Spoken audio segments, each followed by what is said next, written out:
everyone! Preto tayo bangos guys.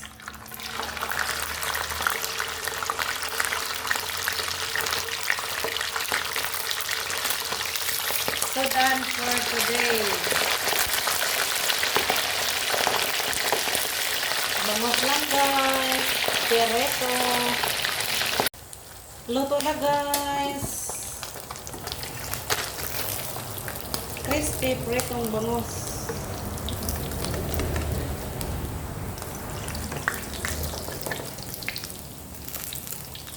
Wow! O, diba?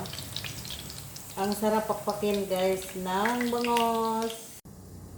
Yung ganitong ulam guys, tapat na sa akin guys. Nagpakulo ako ng tubig guys. Ilagay ko ang carrots at saka beans. Ayan, nilagay sa kumukulong tubig. Takpan muna guys para maluto ang gulay. Ganito lang kasimple guys ang iluluto kong ulam. Luto na ang beans at sa carrots guys. Ilagay ko ang noodles. Ayan. Ilagay ang noodles tapos yung panimpla ng noodles.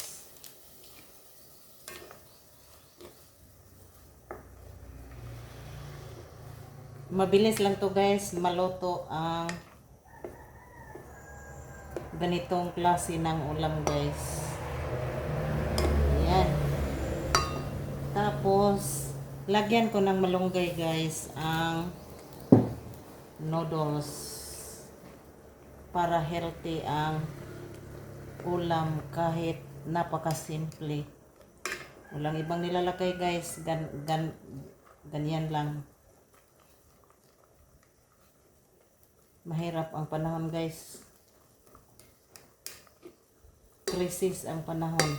Ayun. Tapos meron akong dalawang itlog guys. Ilagay ko ang dalawang itlog. Ayun.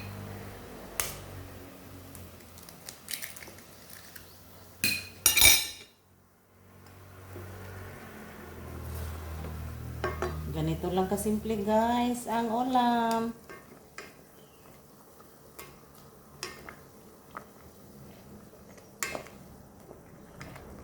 Tipid ulam na guys. Takpan muna sandali. Ito na guys. Luto na guys. Oh, ay wow.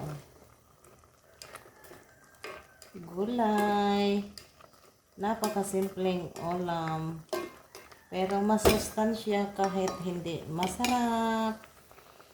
Kainan na. Kain tayo guys. Madilim ang paligid guys. Ito lang yung ulam ko guys. Oh. Bangos at saka malunggay na may konting gulay at konting rice.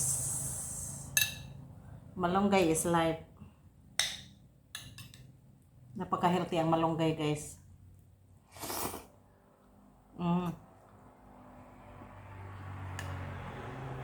Ganito lang guys yung ulam ko dito.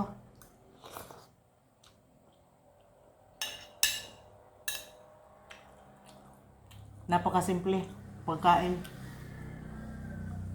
Hindi ako nag-uulam ng mga masarap.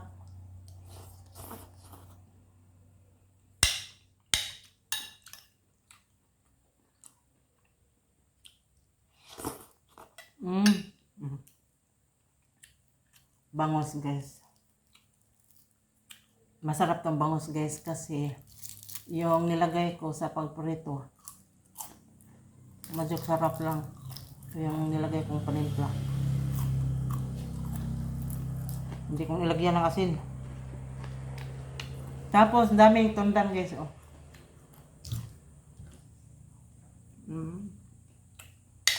Sarap.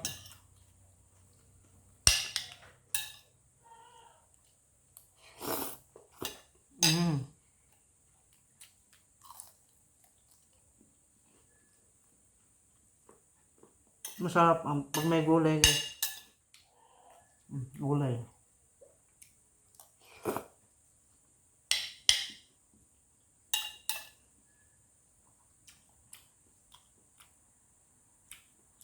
noodles nilagyan ng gulay at saka itlog.